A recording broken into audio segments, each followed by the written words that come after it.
I know, the title's controversial, but today I will only be critiquing Nina and Matthias in the recent Netflix adaptation Shadow and Bone, which is based on the books by Leigh Bardugo.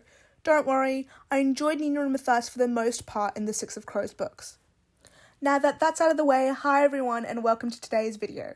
Shadow and Bone is an interesting show to say the least.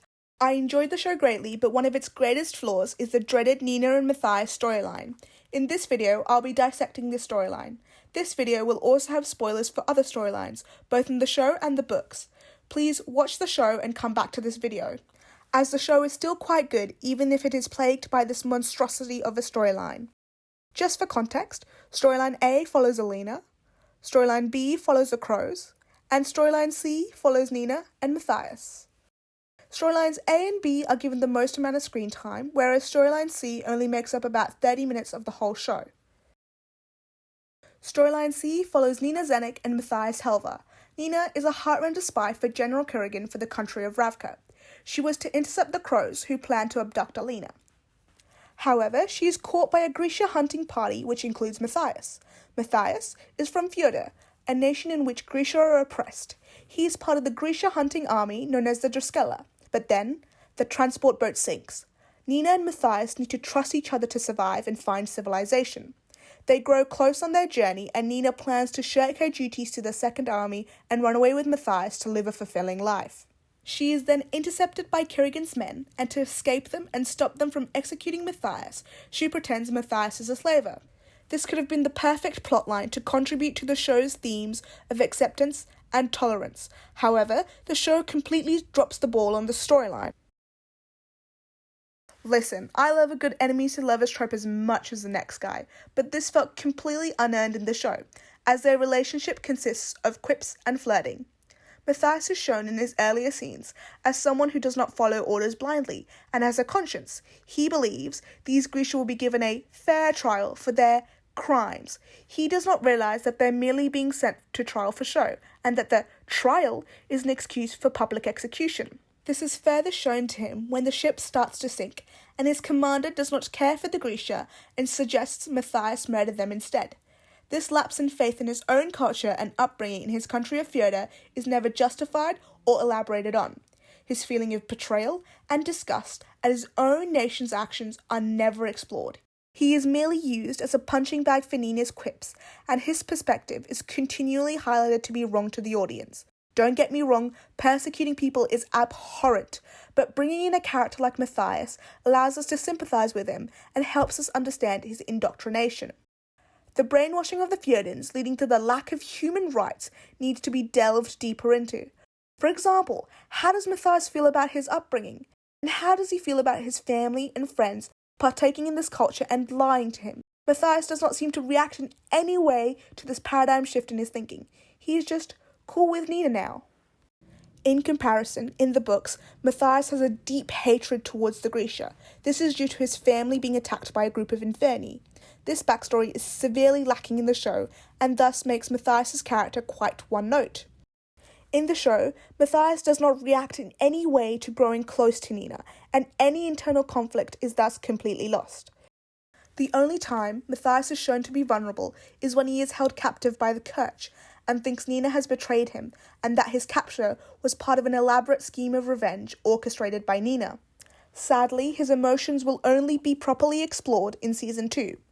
Nina and Matthias' relationship is quite surface level. After their initial interaction, it's just witty banter between them.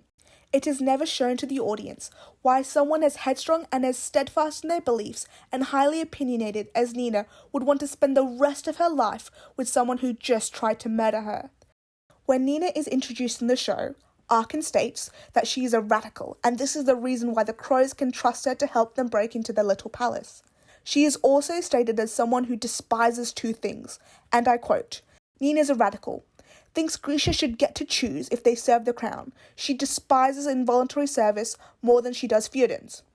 However, she is still shown as someone who is still loyal to Kirigan, as she's willing to spy on the Crows on his behalf.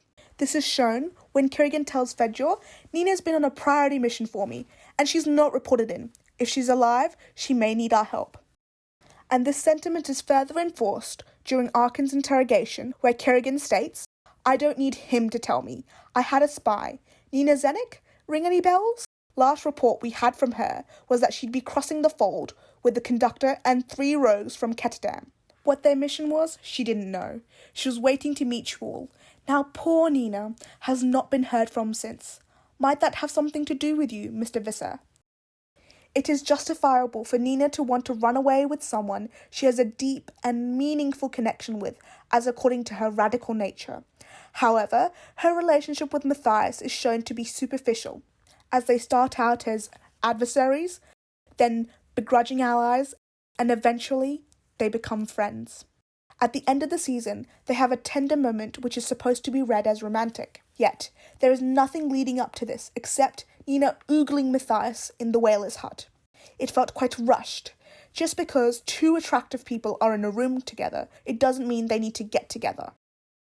In the Six of Crows books, Nina and Matthias were supposed to part ways, as they had come to a mutual understanding, just before Nina betrays Matthias, as she does in the show, whereas, in the show it's heavily implied that Nina wants to run away with Matthias. Nina is never seen to change throughout the course of the show, as she is always positioned to be right in her conversations with Matthias. He never challenges her outlooks and beliefs on the world. These characters lack depth, and their actions are not justified in the slightest, and their relationship to each other is superficial. At least you would think their storyline would have plot significance. Sadly, it does not. They merely exist to be setups for future seasons, where they would matter. Thus, with the lack of audience investment in both their character and plot, it makes their plotline redundant. The only good scenes of their interactions include the initial capture of Nina, as it sets up intrigue and is a well-choreographed action sequence. It also allows audiences to glimpse Nina's shrewd but lively personality. However, Matthias is absent for this scene, even though it's retroactively stated that he was present for her capture, as his bowler was the one that was used to capture her. However, I have watched the scene frame by frame, and Matthias is clearly not present. The second well-executed scene is their proper introduction on the boat, and it illustrates their ideologies clashing and shows Matthias' naivete about what will happen to the Grisha. In this scene, when Matthias brings Nina some food and water, he uses this as a way to gain information about Kirigan and Grisha in general.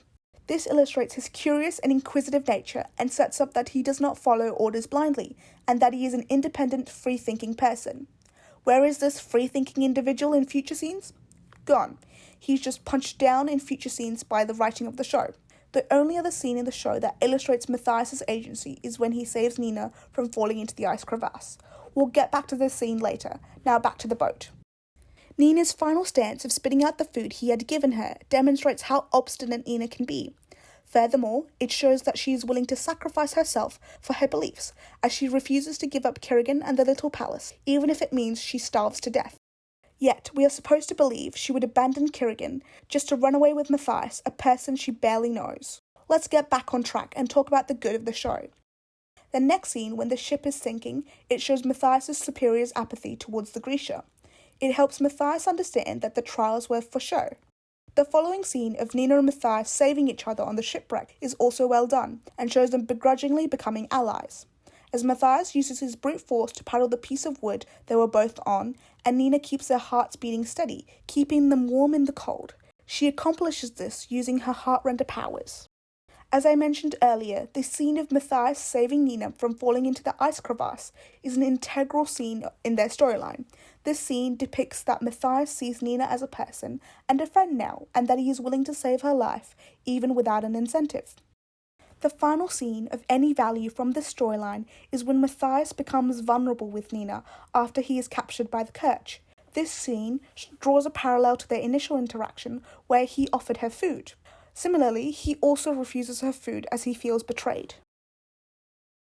So what changed from the books to make this plotline quite dull and unengaging for the show?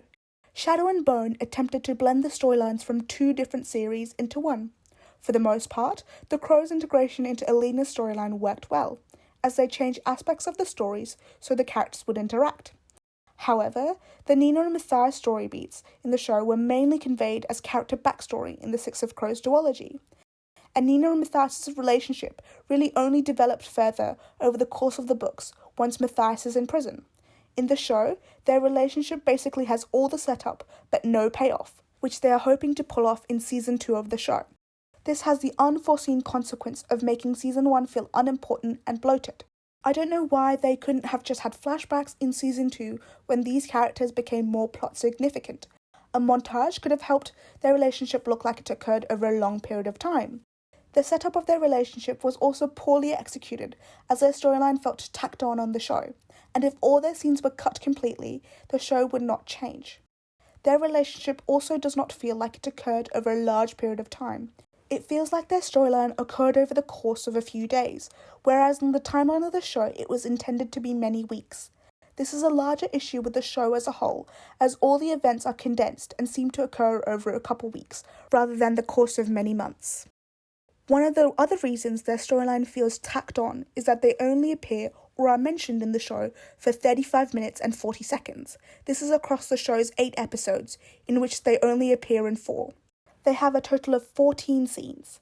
This is quite insubstantial, as they are major characters in the show with arcs. In comparison, Ivan, who is a right-hand man of Kirigan, appears in 6 of the 8 episodes. He has a screen time of 34 minutes and 58 seconds, across 30 scenes.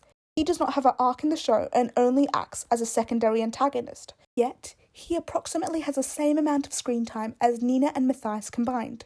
Unlike Nina and Matthias, if Ivan was removed from the show, some dramatic moments that affect many of the core 6 characters would be absent, such as Ivan incapacitating both Malin and Lena in the final fight on the skiff, and thus raises the stakes of the final battle.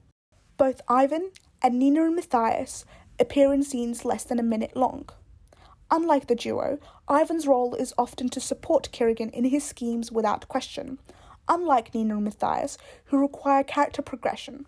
Many of the scenes from Nina and Matthias' storyline that I enjoyed tended to be the longer scenes. Even then, the scene of them in the tavern, where they contemplate running away, contradicts with their previous characterizations, as I mentioned earlier. One of the key missed opportunities with these characters is the lack of interactions they have with tertiary characters. Nina only interacts with Fedor at the very end of the show for one scene, and manipulates the innkeeper at the beginning. I will give credit where credit is due. The scene with the innkeeper aided in Nina's initial characterization. When he becomes an obstacle to her, she is seen soothing the innkeeper's heart and manipulating him, rather than stopping it altogether. This contrasts well with the other heartrenders we know, such as Fedor and Ivan, who resort to violence a lot more often. This aligns well with the revelation of Nina as a spy, as she prefers to manipulate situations to her advantage rather than resort to outright violence. But she is still seen as a skilled fighter, as in the same scene she takes on 4 heavily armed and trained Drusilla without her powers and her arms tied behind her back. Even with the odds stacked against her, she nearly wins. Her proficiency in manipulating situations is again seen in her interaction with Fedor, as she pretends Matthias is a slaver to evade Fedor rather than fight him using her powers. Matthias, on the other hand, only interacts with his commander on one occasion and never really reflects on his relationship with him. Their interaction was well utilised to set up Matthias' disapproval with killing the Grisha without due process. Sadly, these are the only scenes in this storyline like this, where characterization is shown to us through Nina and Matthias' interactions with side characters. Kirigan believes Nina is loyal to him, as he mentions on 2 different occasions how Nina is a spy for him and was on a top priority mission. This is an indirect interaction that helps characterize their relationship. Unfortunately, we are told this characterization and never shown it, as Nina never interacts with Kirigan directly. This characterization is also completely undermined at the very end of the show as she saves Matthias' life and becomes a traitor to Ravka. She does so without a second thought to the ramifications of her actions. This drastic change in her characterization could have worked if Kirigan viewed their relationship as one built on loyalty, but in truth, Nina felt that working for Kirigan was a necessity and that she did not have any loyalty towards him. But wait, let's think back to an earlier scene we discussed, in which Nina would rather starve than give up Kirigan, as well as her other character trait of being a radical, and thus she would not be a high-level spy for Kirigan if she did not want to be. Having Nina and Matthias interact with other characters along their travels would have helped illustrate how their viewpoints on their respective nations have changed over the course of their journey. to the point where both characters are willing to become not only deserters, but traitors. Yet, they do not interact with anyone else or even express their ideological changes to each other. Therefore, their arcs feel artificial and manufactured at best. Ivan is an excellent example of a character that is used to help show the characterization of a core character. Despite whatever despicable thing Kirigan does, Ivan is seen to support him. This illustrates how Kirigan inspires loyalty amongst the Grisha, and the lengths Kirigan went to save Nina furthers this, as it shows how Kirigan values the lives of his Grisha and that they reciprocate his loyalty. One of the first inquiries Kirigan makes during Arkin's interrogation is the welfare of Nina. These interactions have helped illustrate Kirigan's character and added to the world building, as Kirigan is shown cultivating loyalty in his troops to the extent that they would witness and aid in him committing war crimes. This helps us understand why none of the other Grisha except Zoya turned on him during the Battle of the Skiff. This indirect characterization through character actions is severely lacking in the interactions between Nina and Matthias, as the only characterizations present in their interactions is that Nina is witty and Matthias is a religious feudin who initially does not take orders at face value and believes in due process. Sadly, as we discussed earlier, this characterization is dropped midway through the season. Nina and Matthias are both also shown to be stubborn, and finally, it is shown that Matthias views Nina as a friend when he saves her life. These traits could have been enhanced and further developed through more interesting character interactions, not only between the duo, but also with tertiary characters. Hopefully, next season this storyline can be resolved, but the key issue of Nina and Matthias' storyline that needs to be fixed is their characterization and their arcs. The characters need more introspection that needs to be conveyed to the audience, whether that's through lingering reaction shots or through more character interactions. This will help illustrate their change in behaviour, as both Nina and Matthias come from highly militarised societies who diametrically oppose each other. Yet, despite the indoctrination, propaganda and fear-mongering of their respective societies, they become lovers. Thank you for listening to my extensive thoughts on Nina and Matthias. Please let me know your thoughts down below. This is the first video in my Shadow and Bone series, where I'll be covering Shadow and Bone and how it holds up as an adaptation. I'm planning on doing the Crows next and how they were adapted in Season 1. I hope to have the video out in the next month or so please like and subscribe in the meantime so you don't miss that video.